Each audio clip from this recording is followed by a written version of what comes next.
Hello everyone, I'm Ron Grant coming to you live and direct from Tortola in the Virgin Islands. You're watching 284 Media. Thank you so much for your time. At the recently held 66th Annual Grammy Awards in Los Angeles, California, history was made when Donelle Smith of the British Virgin Islands won his very first Grammy for the soundtrack compilation for Barbie. Not only is he the first Grammy Award winner from the British Virgin Islands, but he continues to make leaps and bounds within the industry. Today I'm honored to be joined by the Grammy winner himself, coming to us virtually. We'll be right back after a quick commercial break. Start the year off with more. More speed, more downloading, more savings, and more Fire. CCT Fire Fiber Internet gives you the speed you need to keep the whole family connected. Packages starting at $119 with speeds from 300 megabytes per second. Super fast, unlimited downloads, even more reliable connectivity, plus free live streaming TV for the family to enjoy. Sign up for the absolute best fiber internet service in the BVI CCT Fire and pay no installation fee. Plus, get CCT Live TV for free. You deserve more. Get more with CCT. Life Unlimited.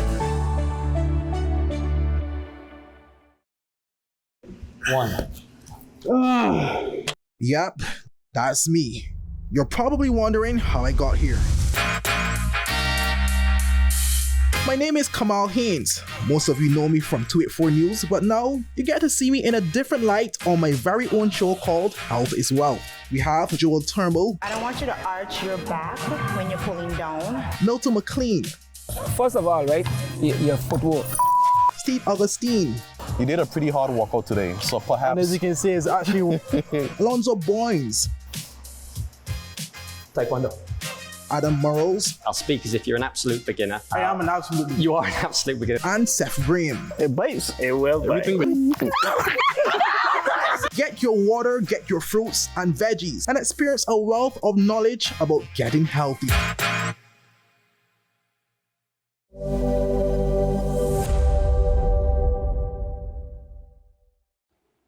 Welcome back everyone, and thank you so much for sticking with us. As promised, joining us today is Grammy Award winner Donelle Smith, Virgin Islander, of course, coming to us to speak about his experience. Donelle, thank you so much for your time and welcome to our platform. Thank you for having me, man. Grateful to be here. Now allow me to take this opportunity to firstly congratulate you on your recently won Grammy Award for the soundtrack compilation for Barbie. For the persons that do not know who Donelle Smith is, tell us a little bit about yourself and your journey. So for me, those who don't know me, I got into music or started in music around the age of like 13, 14 in my homeboy's bedroom, literally. Shout out to my boy TJ Caribbean. Every Saturday evening, you know, going by him and doing freestyles every day on a stage mic. And I continued pursuing music, you know, as a rapper, because I got into music as being an artist, and just holding on that, it was a hobby at first, but for me it turned into a passion, and I just kept chasing after that. So eventually I said, you know what, let me start taking it serious. And this wasn't until I turned 16, 17. I remember DJ Push Pop, he was organizing like certain lineups for the village, and he was organizing local artist night, and they were looking for like more performers. So I was like, you know, let me perform. So he added me on the roster, and after being on the village stage for, I would say my segment was like maybe 15 minutes, after just being on the stage and just the thrill of being on there and seeing everybody kind of cheer me on, all the phone lights that were up, you know, just seeing how my energy was on the stage. It felt good. And I was like, I could see myself doing this. I just like everybody just cheering me on, giving me the energy that I needed to just get through the performance. So I was like, yeah, let me just put my mind into this fully and see what could come out of it. So eventually I even told my father, let me go to college for music. So I ended up coming to LA, where I went to the Art Institute of California, Hollywood, and I got my bachelor's degree, my associates in audio production.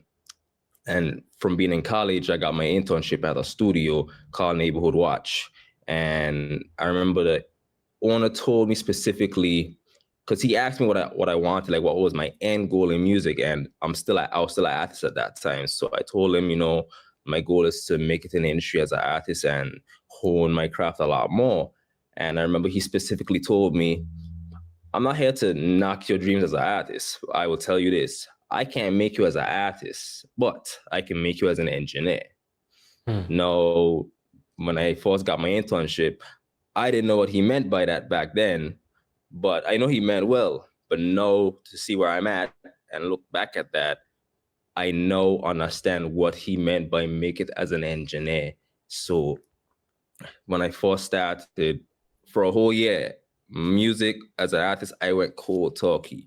Didn't do any music as an artist. I decided, okay, hone in on engineering. Let me see what I could do with that. And it got me into so many rooms around so many people that I never thought I would be around. So it just took off from there. And I remember getting my first big session with Soulja Boy. And I remember the one night we were in, it ended around it was a 12-hour session. So it basically, he had used the 12-hour studio block that we had from 8 p.m. to 8 a.m., but he didn't get to the studio until 2 a.m. So we ended up only doing 3 hours. So we finished around 5. And I remember specifically it was my first overnight session that long. So of course I'm not accustomed to the hours. So I fell asleep in the studio. And then the manager came the next morning and he was asking me if I've been on social media for the day. And I was like, no, why would I'm just getting up. He's like, go on Soulja Boy's page. And I looked at Soulja Boy's page, and his boys who were in the studio that night filmed us just vibing out to one of the songs we were working on. And it was just going viral. Everybody was tagging me like, hey, I see you doing this. I see you doing this. I see you doing this. And that ended up launching my engineering career. So part of my whole career, I got to, give to Soulja Boy, because he's the reason I was able to get noticed, being that he put me on his platform. So thank you to him for doing that. He didn't have to do that, but he did. He showed love. And after that, I've just been on a run ever since. And I have been blessed to say that I've been in rooms with artists that I've either grown up, listening to, or artists that are now coming up now, where my name is already in the rooms and I don't even know it yet until, I get that phone call like, hey, so-and-so referred me to you. We want to get you in the studio with this artist or this artist. Let's see how compatible you are with them and see how it works out. And I just do me at the end of the day. If they don't like my energy, no hard foul. Your energy isn't for everyone in the industry. So I don't take anything personal. I just do what I do best. If they like it, they like it. We continue working. If they don't, they don't.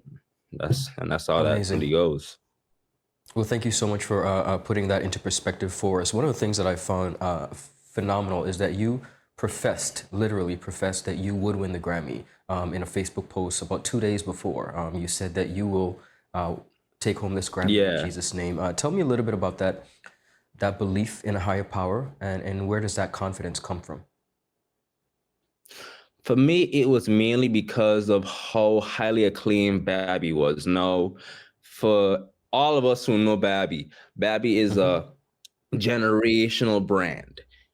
A lot of grown women know with little girls who play with Babby. There are little girls now who play with Babby, and there are little girls in the future who are going to play with Babby. So when you see a brand that huge, and especially how well received the movie was, this is a movie that grossed over $1 billion at the box office, especially the run it had. I remember I went to the movie 3 months after it came out, and normally movies only have probably a month or 2 month run, and then they're pulled from the theater to make way for other new releases.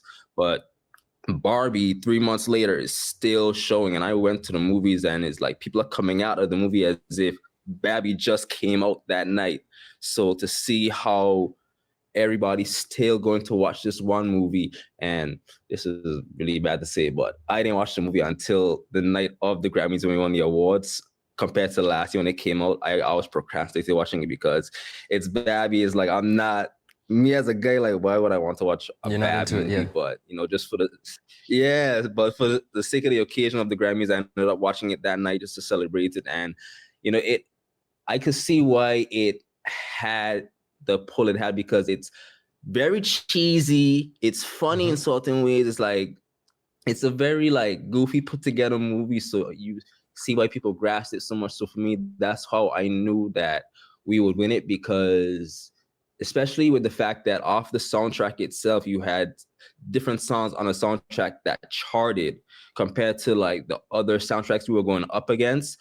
I'm not gonna lie, at first I thought Black Panther might have gotten it. I'm not going to lie, because this is the first soundtrack where Rihanna especially got off her hiatus and dropped a new song. So you're thinking, okay, if Rihanna came out of nowhere from her 5-year hiatus and dropped a song, you're going up against Rihanna. How is this gonna pan out? But just me seeing the different accolades each single from the Babby album got, I was like, I'll give Rihanna her flowers, but sorry, we taking this one, because we had more songs shot from our soundtrack. So at that point, and then when I saw Billie Eilish won her Oscar for Best Original, which was one of the songs on the album, I'm like, we just won an Oscar. Y'all are definitely going to give us the Grammy for this one at least. So just when I saw that, Beautiful. I'm like, yeah, God got us with this one. And indeed, you guys did take it home. I want to speak about your extremely humble beginnings. You mentioned earlier in the interview growing up in Carrot Bay, which in my humble opinion, some persons might disagree, but in my humble opinion, it's the capital of the BVI. I want to talk about that humble beginning and what that did for you to propel you to this point. There are a lot of artists, creatives rather, like yourselves, who may be watching and wondering, wow, if he could do it, I could do it. Tell us about that humble beginning and what it did for you, and then explain to some creatives within the industry, whether it be music, media, otherwise, what exactly would you say needs to be done to take their craft to the next level? So for me, it started with church choir. A lot of us, we all have the church choir background. So that's where it started for me. Shout out to my choir director, Auntie Brenda. She, most amazing choir director ever. Anybody want to debate me, you could debate me all you want, but you're going to lose. And from there, I met my dog. He's like my brother to this day, Donelle Smith. But if you're from Caribbean, you know him as Dingy or TJ. So he always was into the music. I just happened to just, tap into it with him. And he saw me doing it so much to the point where he was like, dog, I know you're coming over by me every Saturday, but let me give you the program. So the days when you can't come over, or if like I'm not at the house and you don't have to wait on me for anything, at least you can use the program. So he gave me the program, which was Adobe Audition 1.5 portable. Yes, I still remember the exact program that we used. That's how memorable this whole journey has been. And even using it, I used to fumble on the program. I never used to know how to do certain things. So I would call him like, yo, how do you do this? How do you do this? How do you do this? And he would just guide me through it. Going from that program to Mixcraft, we used to go on YouTube to find like tutorial videos, just to find like different access codes to renew our 30-day trial, because we're teenagers. We have no idea how to use, well, me as a matter of fact, I can't speak for him, but I don't have a credit card. I don't know about buying things online. So it's like, my father's not about to spend $75 on a recording program. It's like, dude, no, figure out a way to handle that stuff. So we're finding different access codes to renew our trial, to like do certain things and keep the creation going. We have Pro Tools. We're able to say, yo, we're using a professional program. I'm able to say that I've been able to buy it, so it's no more using all these cheat codes and cracks anymore. I'm legit with everything now. But I would definitely just tell every creative back home, it's all about, first of all, determination and your dedication. How bad do you want it? Because somebody can want it more for you than you want it for them. You have to have that drive in you. It's not what's on you, it's what's in you.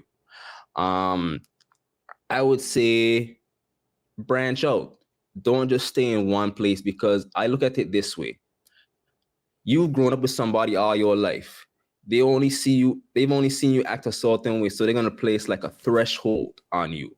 It's like to them, you can't go past this line. You're stuck. You're limited to what you can do around them. But you go somewhere else, like you go to Florida, or you go to Atlanta. Nobody knows you from a can of paint, so they don't know what all you could do. So for all they know, your threshold is up here.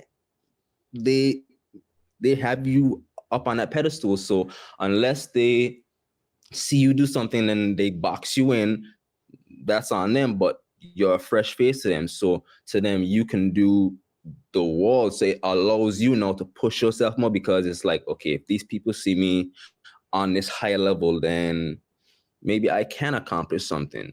So that's how I look at it. And when it comes to knowing how to do something, this is like a key point I will give to like music producers, like people who make beats especially. Because I have a lot of individuals who do make beats who have asked me certain things about this. When it comes to being in, like getting into the industry, and I've seen it with a lot of micro engineers in the studios as well, so I'm giving that game back to everybody as well. Get into engineering, learn how to engineer, because you might want to be a producer and get beats to your favorite artists, like maybe Spice or Sean Paul or something like that. But here's one thing to take away from it. A lot of artists, you know, they need their own personal producer, that's one. But the main thing is, not every artist knows how to record. Some artists know how to use the program, but they don't want to be able to record because they're being creative at the same time. And if you have to multitask, it's going to kind of hinder your creativity. So if you're a producer, learn how to record vocals, because now you become an asset to be in the room. They're going to be like, oh, you know how to record and make beats? Yes. You record me. If I like your beats, I'll record a song on your beats, and we'll go from there. And you never know, just out of that experience, you might become the go-to engineer for Rihanna. You might become the go-to engineer for Beanie Man. You just never know. So now you're in that circle with them, and through their network, you have a chance to meet other people, and they might not just keep you to themselves. Like somebody might say, oh, who's that random? I might say like Bryson Tiller. You might be doing some work for Beanie Man, and then out of nowhere you get the referral from Bryson Tiller. He calls you like, hey, I heard this and this from you about you and everything, so I want you to come and work with me on something. No, you have a whole new door that just opened up for you. So that's how I would approach everything, just all about your network. And speaking of networking, you essentially shared the night with Virgin Islander T-Ron Thomas, who also won a Grammy. What does it mean for you to have been the very first BVIslander to win a Grammy Award? For me, I'll be very honest, the reality hasn't completely set in as yet. Shout out to Tehran as well on his win, because me getting into music, and if you're from the Virgin Islands, of course you know about Rock City. If you don't know about Rock City, you're sleeping under a rock. It's like you've idolized these guys growing up. You listen to their songs and everything. And I even remember when they first came, when we had Top 7 at 7, and they first came and performed. And just knowing like, yo, this group they made their mark on the Virgin Islands, especially very early in their careers with Rihanna and everybody. And now seeing that the Grammys brought this category, Songwriter of the Year. It's a new category they brought out, and to see that Tehran was up on that ballot, like that's a very historic moment. And for me, knowing that I was nominated at the Grammys with him, it's like you're up there with a legend. Like you can't, like for me, it was hard for me to like grasp the reality that Tehran. I mean, it's a lot of shoes to like for me to say. I always aimed for greatness, you know what I'm saying? And knowing how much work Tehran has put into everything he's done, I mean, that's a heavy shoe to fill.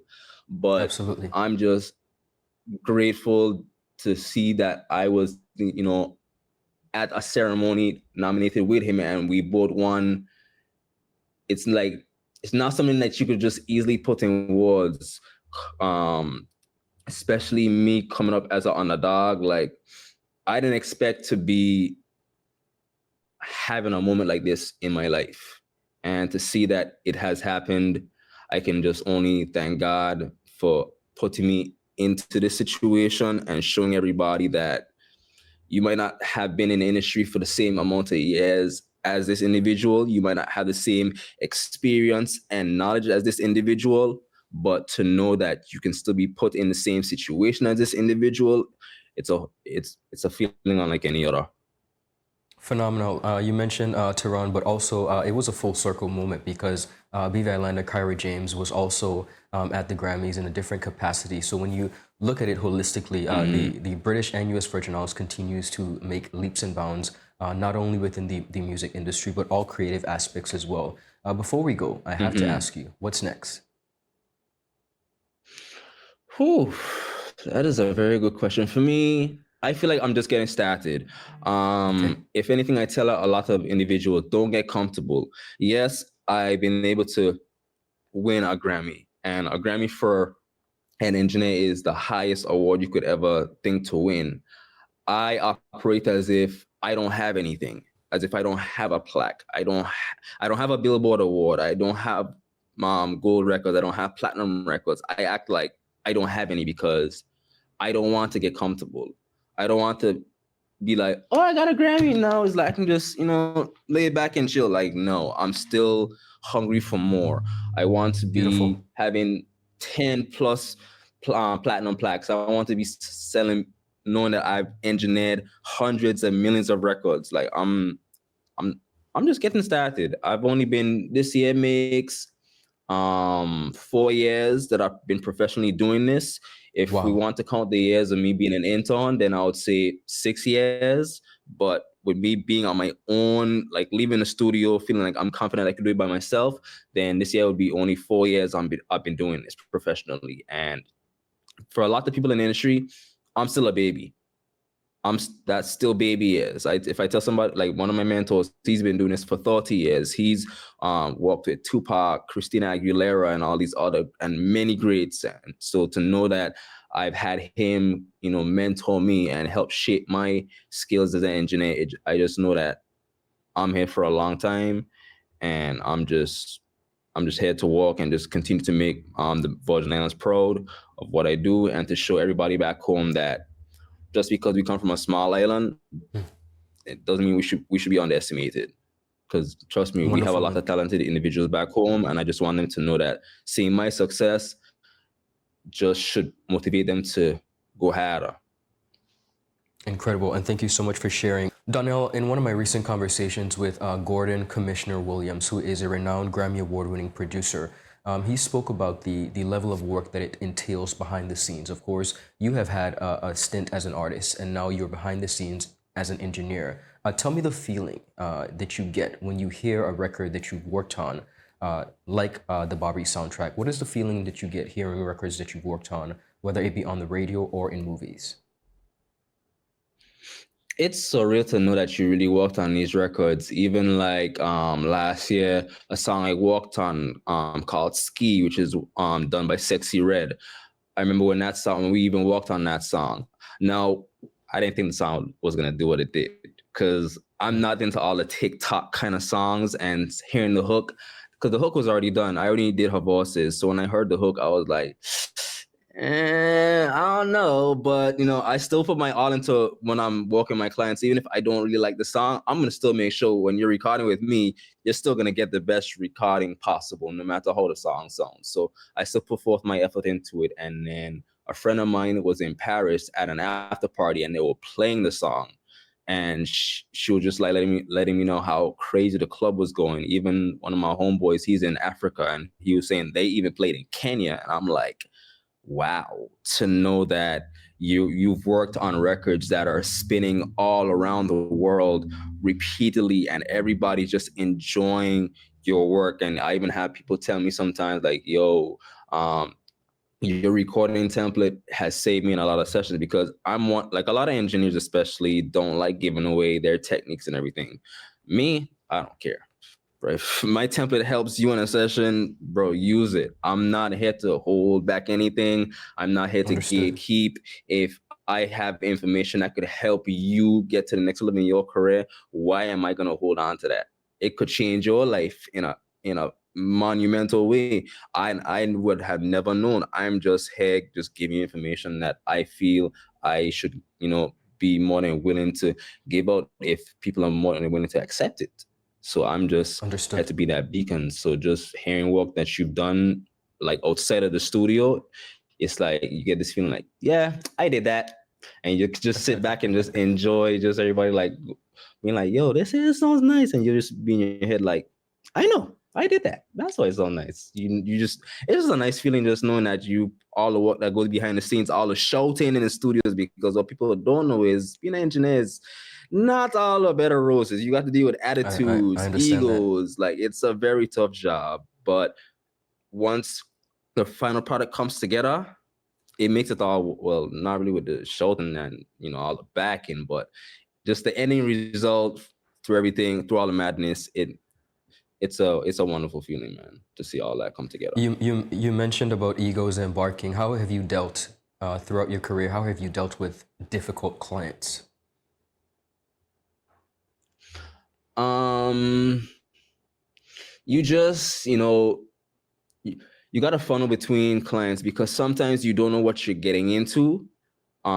Sometimes I do know based off of my clientele now, because there's only certain people I take sessions from now compared to back as an intern, where it's like you really don't have much of a say. It's like you're an intern, so the answer should be yes, I want to do this, yes, I want to do this, yes, I want to do this. What a lot of people don't know is in 2018, even me being fresh as an intern, I had a session with a very renowned producer.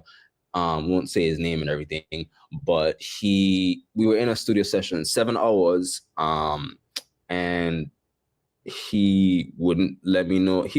I guess he already expected a certain level of professionalism from me that I didn't have yet at that time. So so I get the frustration that he had in how the session was going. So he ended up, shouting at me, calling me out of my name, all types of things. And then when I left the session, it really hurt me emotionally to the point where I broke down, and I was like, I questioned whether I wanted to continue doing this. So I stopped taking sessions for 3 weeks. I nearly quit becoming an engineer before I even became an engineer.